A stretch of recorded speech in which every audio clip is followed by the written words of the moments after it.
battlefield did not end with a sword. It ended with a look. One soldier turned, maybe out of instinct, maybe out of fear, and he never moved again. Stone, mid-step, his mouth still open around a word he never finished. Then another, then three more. A line of men frozen in the postures of the living, eyes wide, weapons raised, faces locked into whatever expression they were wearing. When the world stopped, Perseus didn't look directly at her. He already knew better. He used a shield, polished bronze, held at an angle, and watched her reflection move toward him, like something seen through dark water. Even that felt dangerous. Even the copy of her felt like it could end him. This is the image the ancient world handed down. Not her life, not her voice, not whatever she thought about. Alone, at the edge of the world where they had sent her. Just this, the severed head, still potent, still deadly, held up like a trophy by the man who killed her. That is how most people still know her, a monster. A warning, a face that turned men to stone. But there is a problem with that image, and once you notice it, you cannot unknow it. She was not born a monster. She became one. And the myth, if you follow it past the hero and the glory, is not a story about a creature that needed to be destroyed. It is a story about what the ancient world did to a woman who had no power to refuse it. And then what it did to her again for surviving. The Greeks gave her snakes for hair, wings, claws, tusks in some tellings. They made her hideous so the horror of her gaze would feel earned, so the audience would not ask the wrong questions. But some of the oldest versions of the story remember what she looked like before. And in those versions, she was beautiful, not monstrous, not cursed, not dangerous, not yet. Before the serpents, before the exile, before Perseus and the shield and the clean, bloodless distance of a hero who never had to look her in the eye. She was a priestess. She served a goddess. She had a face that was entirely her own. This is the story of how she lost it, how the gods of her world looked at her suffering and saw something useful in it, how a myth that should have been a tragedy was rewritten as a triumph, and how, thousands of years later, the original wound is still visible underneath. The face that ended the world did not always look like this. Someone made it. Before the myth made her a monster, someone had to decide what she was. The Greeks were precise about their horrors. Every creature had an origin, a lineage, a reason for existing. The Minotaur came from a queen's unnatural desire and a god's punishment. The Sphinx was born from monsters and placed at a crossroads for a purpose. Nothing in Greek mythology was random. Everything meant something. Medusa was a gorgon, one of three sisters born to the ancient sea deities Phorcys and Ceto, at the edges of the world where the ocean darkened and the maps ran out. Her sisters Steno and Euryale were immortal, ageless, untouchable by time or blade. Medusa was not. That detail is easy to miss the first time, but hold it for a moment, because it matters more than almost anything else in the story.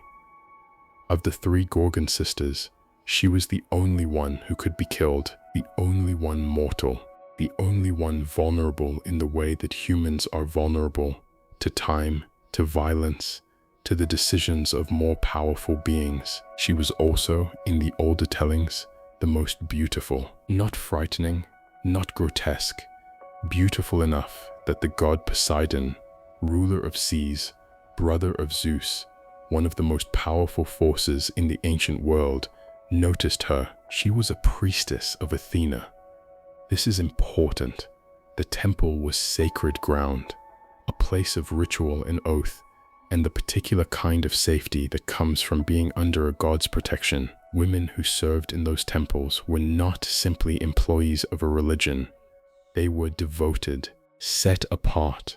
The rules that governed ordinary life were supposed to hold differently there. Poseidon did not care about the rules. The myths do not describe what happened in detail. They rarely do. when the perpetrator is a god, what they record is the aftermath.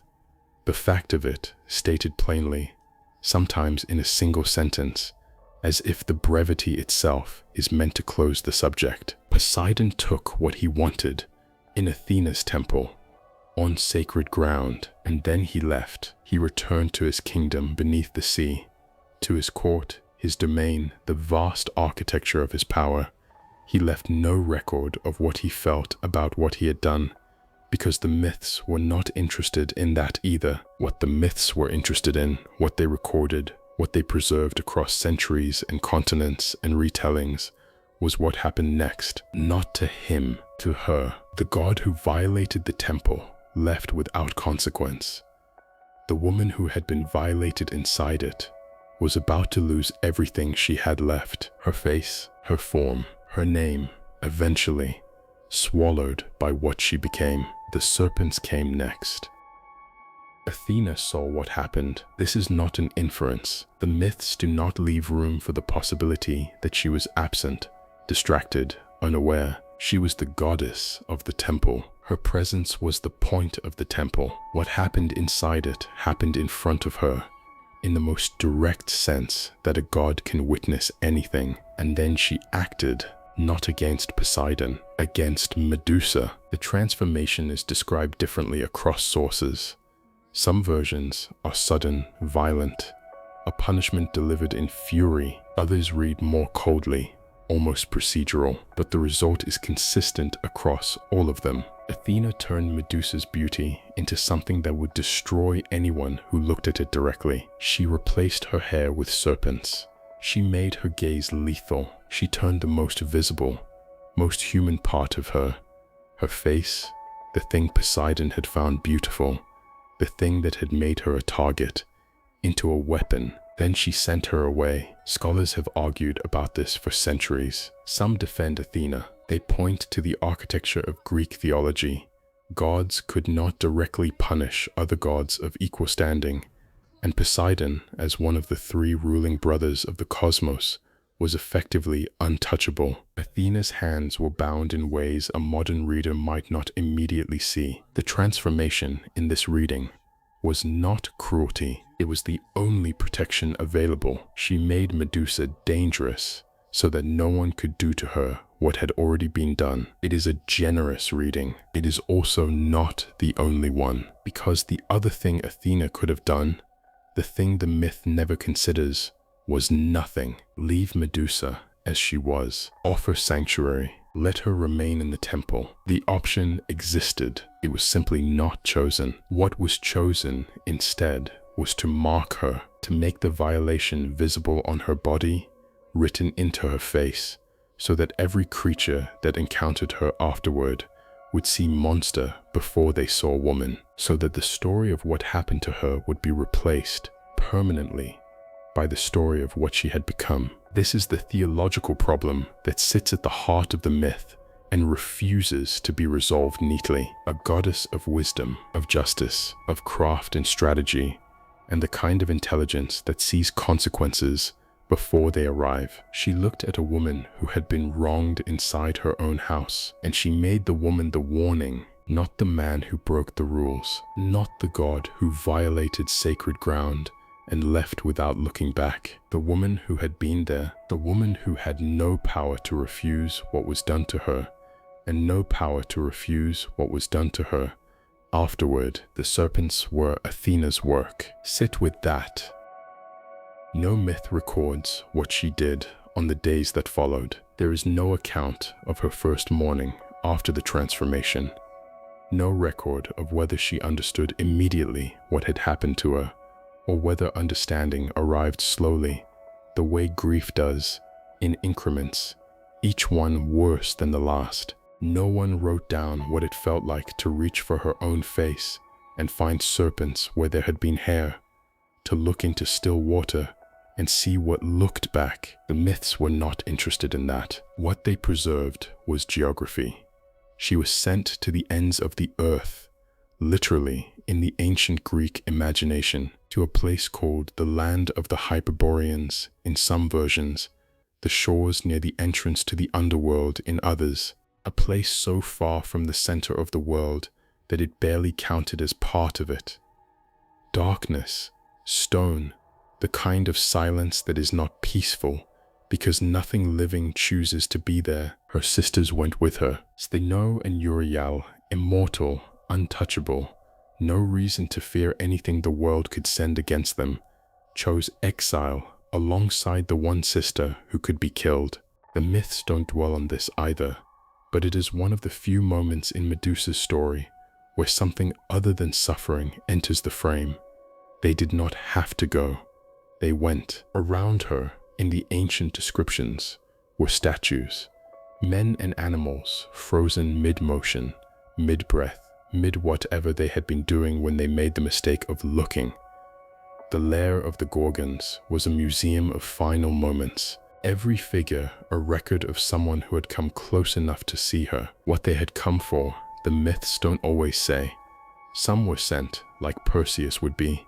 Some may have come looking, drawn by the story of the monster at the edge of the world, certain that they would be the exception, the one whose nerve held. None of them were the exception, and between those encounters, between the men who came to test themselves against her and left as stone, there was just time.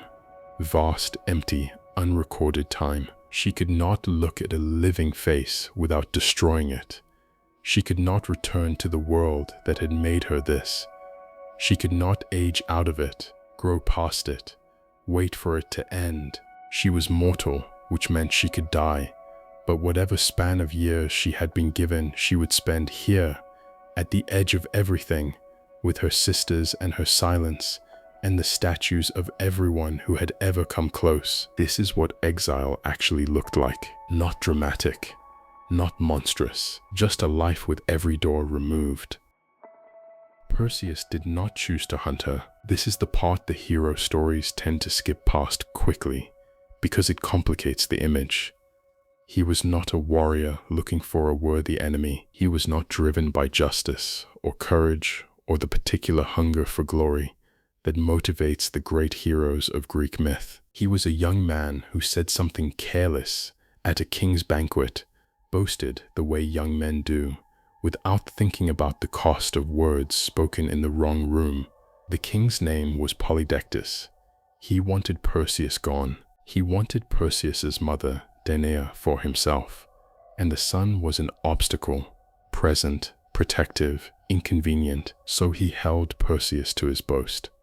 Bring me the head of Medusa, a task designed to be impossible, a death sentence dressed as a quest. Perseus had no plan, no special power, no reason to believe he would survive. What he had were gods who found him useful. Athena gave him a shield, polished bronze, mirror bright, so he could watch Medusa's reflection without meeting her gaze directly. Hermes gave him winged sandals. Other divine sources provided a cabesus, a bag to contain the head once severed, and a cap of invisibility to leave by. The help was overwhelming, almost suspiciously so. A mortal boy sent to die, suddenly equipped by the very powers that had shaped Medusa's suffering in the first place. Athena specifically guided his hand. The goddess who had transformed Medusa helped the man sent to kill her. This detail arrives without comment in the ancient texts. No one in the myth pauses to note the symmetry of it. Athena had made Medusa into what she was, and now assisted in ending what she had made. Perseus found her sleeping. He did not look at her directly. He watched the reflection in the bronze shield, moved carefully, and brought the blade down. The ancient sources describe the moment quickly, cleanly, the practical language of a task completed. What they linger on, strangely, is what came after. From Medusa's severed neck, two things emerged. Pegasus, the winged horse, fully formed, already powerful, already beautiful, and Chrysaor, a giant bearing a golden sword, who would go on to father monsters of his own. Life erupting out of death, creatures of extraordinary power, born from the moment of her ending. Some versions say they were Poseidon's children, conceived in the temple and carried until now. She had been holding them the whole time. The hero took the head and left. The sisters screamed and gave chase, unable to catch him under the cap of invisibility. The body remained. No burial, no witness, no god arrived to mark the place. Perseus was already gone, carrying the weapon that had once been a woman's face. They put her face on shields. This is not a metaphor. In the ancient world, the image of Medusa, the gorgonion, her face rendered in stone or bronze or painted terracotta, was placed on the shields of warriors, the breastplates of generals, the walls of temples, the thresholds of homes. The same face that the myth said would destroy you was reproduced and mounted and carried into battle as protection. The Greeks looked at a face that could turn men to stone and decided, we want that on our side. It is one of the stranger reversals in the history of mythology. The monster becomes the guardian. The thing you fear most becomes the thing you put between yourself and harm. Archaeologists have found her image everywhere, on coins, on pottery, carved above doorways in cities across the ancient Mediterranean, not hidden, displayed, deliberately visible. She was apotropaic, a word that means designed to ward off evil. Her face, the most dangerous thing in the myth, became the oldest known form of a lock. Perseus gave the head to Athena eventually. The goddess placed it at the center of her aegis, her divine shield, the symbol of her authority and power. The woman Athena had transformed and abandoned and helped to kill became, in the end, the centerpiece of Athena's armor. The myth does not acknowledge the irony. It never does. Thousands of years passed. Empires built themselves over the ruins of the world that created her. The gods she served and suffered under were reclassified, first as conquered mythology, then as cultural history, then as literature. Perseus became a constellation. Athena became an architectural symbol. Medusa became a logo, a tattoo, a Halloween costume, a luxury fashion brand. And then something shifted. In the last few decades, readers began returning to the older layers of the story, the ones underneath the hero's journey, underneath the monster and the quest, and the clean narrative of a threat eliminated. They found what had always been there, a woman in a temple, a god who left, a goddess who punished the wrong person, an exile that no one recorded, a death that served everyone except her. They found that the horror of Medusa was never really about the snakes. It was about what the world does to those it decides are acceptable losses, how it transforms them, names them dangerous, sends heroes to finish what it started, how it then takes their image, their face, the most personal thing, and uses it for its own protection. She has been warning people away from something for 3,000 years. The question the myth finally forces you to ask is whether the thing she was warning you away from